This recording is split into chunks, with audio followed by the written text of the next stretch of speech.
Quem decide se um povo vai viver na democracia ou na ditadura são as suas Forças Armadas. Não tem ditadura onde as Forças Armadas não apoiam. O Brasil, temos liberdade ainda. Se nós não reconhecemos o valor desses homens e mulheres que estão lá, tudo pode mudar. O que se viu na última segunda-feira, com desdobramentos que ainda se desenrolam, é inédito na história recente do Brasil. Numa mesma sentada, o presidente da República demitiu o ministro da Defesa e obteve com isso o afastamento dos 3 comandantes das forças militares. Especula-se que a ruptura interna tenha se dado pela insistência de Jair Bolsonaro em politizar a atuação dos militares. Dentre outras coisas, queria que o general Edson Pujol, do Exército, fizesse uma manifestação pública sobre a decisão do Supremo Tribunal Federal em relação a Lula. Ou seja, que a caserna se metesse nos assuntos que são de competência da Justiça, de forma a ecoar uma insatisfação que era sua e de seu governo.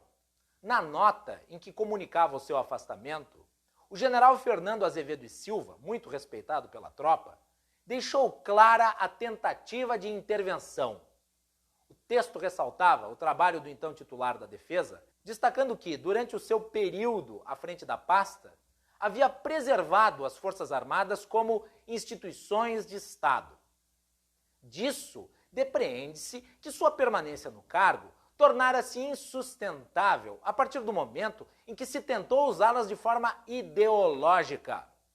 O fato de sua saída ter motivado também a saída dos militares da ativa responsáveis pelo Exército, pela Marinha e pela Aeronáutica apenas aprofunda a sombra que paira sobre as intenções do Palácio do Planalto e também joga suspeição sobre aqueles que assumem essas funções.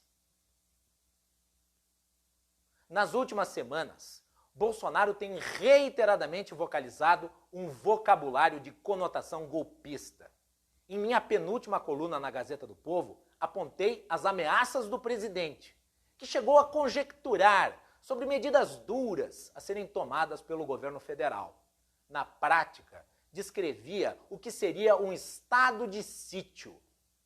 Também passou a usar pronomes possessivos quando citando as Forças Armadas. Só no último mês de março usou pelo menos 3 vezes a expressão meu exército, sempre contrapondo as forças militares aos entes federados.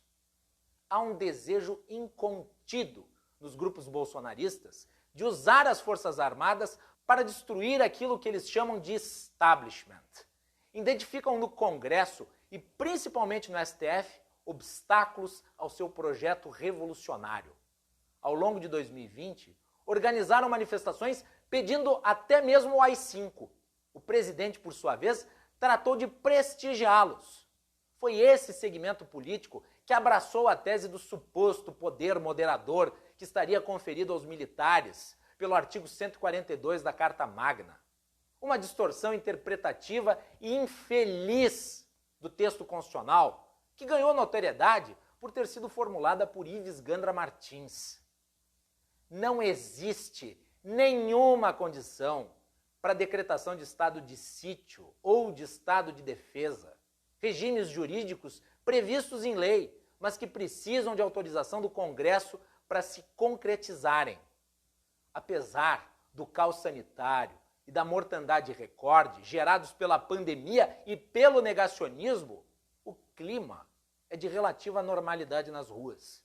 Os únicos elementos a instigar o clima de insurreição e rebelião são os próprios bolsonaristas, que pregam quarteladas ou tentam martirizar um policial em surto que disparou contra os seus colegas.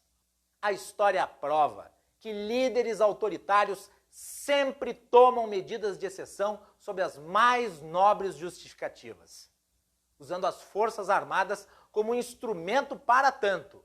Hugo Chávez é só o exemplo mais recente desse modus operandi.